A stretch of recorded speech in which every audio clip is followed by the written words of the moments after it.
We're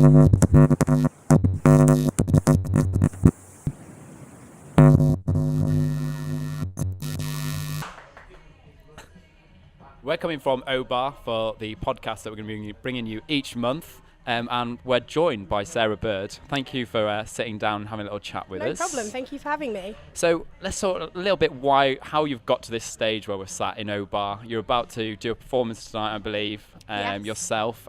How's it all started? Where's the interest come in terms of music and what have you?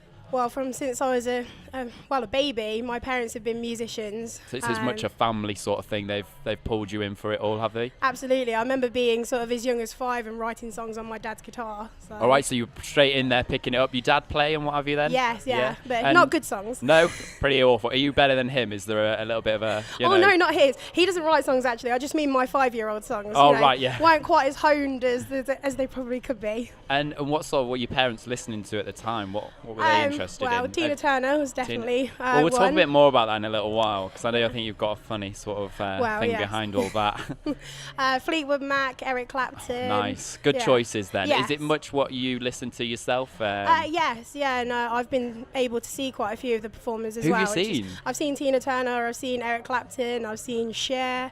Wow. I've seen Gladys Knight. I've seen so many people. Quite a live. big list then of mainstream, like top of the game people then. Absolutely. Yeah. And so do you sort of take inspiration from them with your own music? Is it something that's got you into it? Is their sort of their influence got you involved in it as well? Of course.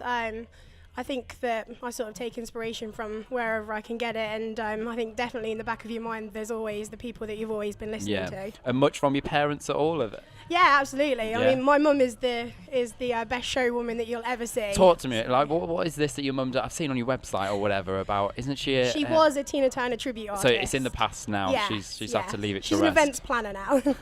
Similar-ish though, entertainment-wise. Yes. Yeah, she knows what she's doing. How did she get into that? Do you know how it came about? Well, she was a singer, and people said to her, "Do you know what? You sound like Tina Turner." So she thought, "Why don't I give that a go?" Give it a go. And she's just, for me, it was the best learning experience to have, that showmanship, just to see that in action, just to see how she could do it. I presume you went along to quite a lot of her gigs, did she? Is it mainly around Leicester? No, Are you originally all from over Leicester? Yes, right. I am, but it's all over the country. I actually played bass in her band for about 7 years. How old were you when you started doing that then? About 15. 15, so you're straight in there, no messing around. No messing Were you around, pushed no. a little bit? Yes. Was she like, get in there, or I need a bassist? Oh yeah, that sort come of on, thing? darling, do it for mummy. If you're going to do anything, you got to work hard. Absolutely, But yes. So what was the first sort of single you bought or album yourself? My first album was the Fugees' The Score, which is a very cool album to have as your and first what one. age was that probably about? Probably a bit too young than I should have been. Yeah. But my single was a dodgy one. It was the Macarena, so it evens out, I think there. Yeah. But I think what that you should shows have been that purchasing. Yeah. Well, I think that it shows that I don't like music snobs, and I just You're not going to follow the crowd. Well, you do what you want to do. Well, if it's good, I'll listen to it. Yeah.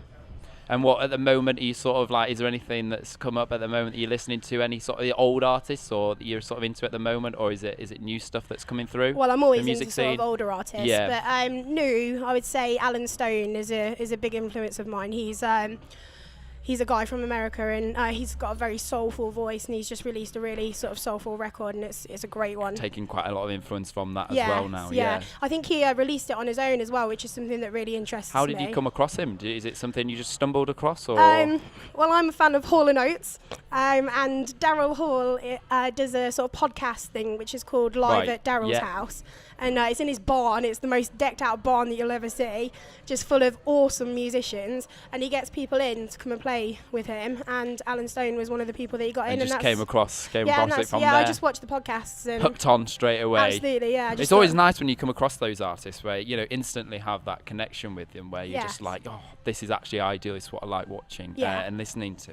So your music yourself, if we get onto that, you've got an EP, I believe, coming out called Tattoo. Is that correct? Yes, it's out now, actually. It's out now? Out in late September. Right, yeah. okay. And how's that going for you so far? It's doing really well. I've managed to do quite a lot of gigs with it. Have you been around Leicester, gigging around Leicester, or have you stretched further afield so far yet? Or are you just only starting sort around of Nottingham and Midlands. sort of picking up this sort of area and what have you? Have you I got mean, hopes to stretch out a little bit? Absolutely, yeah.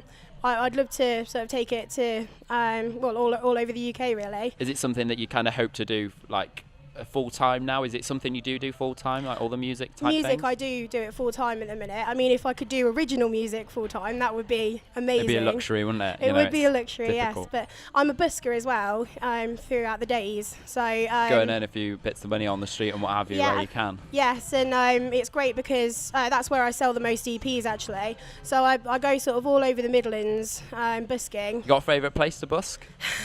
Well, at the minute, Kettering is that where it brings in the most money? Is that the reason? It's like they've never seen a busker before. It's brilliant.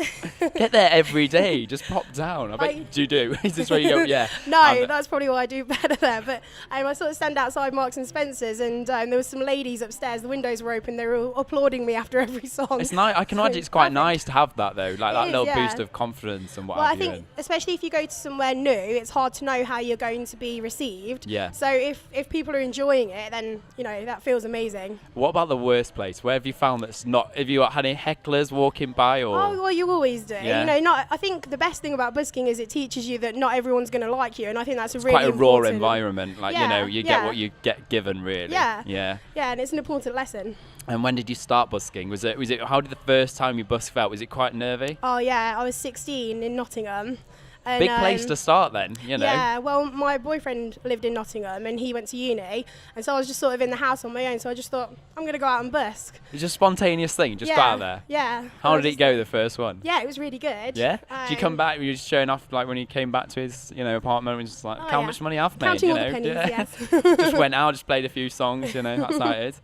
So you had an old band, I believe, Sugar Beat, is that Sugar right? Beat, yes. And our Demon, the paper, has already interviewed and mentioned a band not to be undermined. Why about, if that's what they're saying, how did the solo, are you still with the band or is it all gone solo now? Yeah, no, Sugar Beat aren't together anymore. Right. Is it sort of a decision across the band? Is it just it was breaking personal down? Right, difficulties that I won't go into.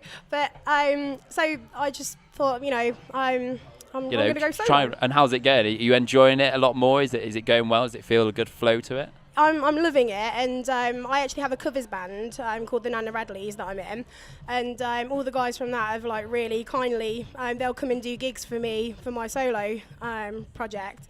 So they all know how to play my songs, and it's great. You've got that support behind you and what Absolutely, have you with it. So where is your favourite gig so far? Whereabouts do you like sort of doing? If you've sort of hit around the Midlands, Leicester area, where do you like gigging the most? You got a favourite spot? I love Obar because ideal.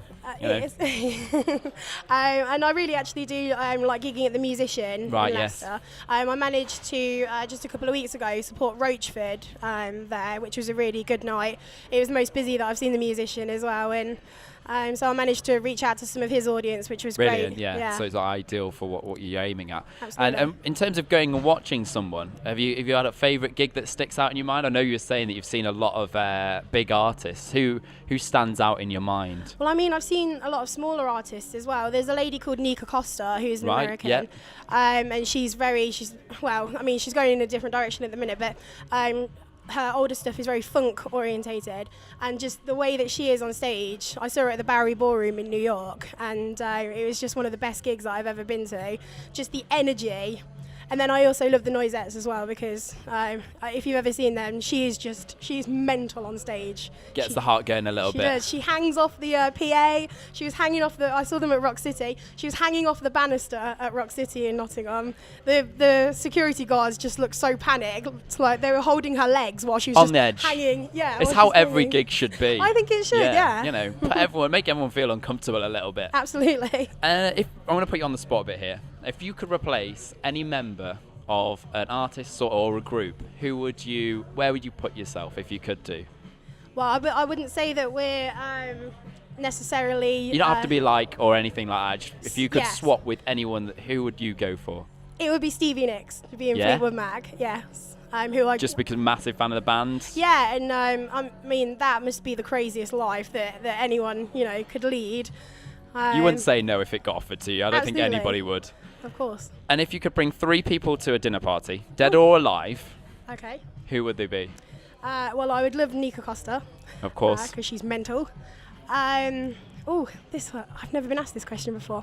I would like Al Green as well. Yeah? I'm not... Reason? Say again? A reason for Al Green? I'm not hugely spiritual, so maybe the Reverend in him could sort of, we could have some conversations about, Bring up some interesting topics. Absolutely. And then Etta James as well, because she's one of my biggest idols. Yeah. Quite a table then. Yes. What would you make them? Oh, I don't know. Takeaway? Yeah, takeaway. It's always a safe bet, honestly. Yes, and then we just all sing. That's right. We just do musical night. Forget the food. Let's just booze, you know, booze and music. Booze and music. That's all you need in your life. Yeah.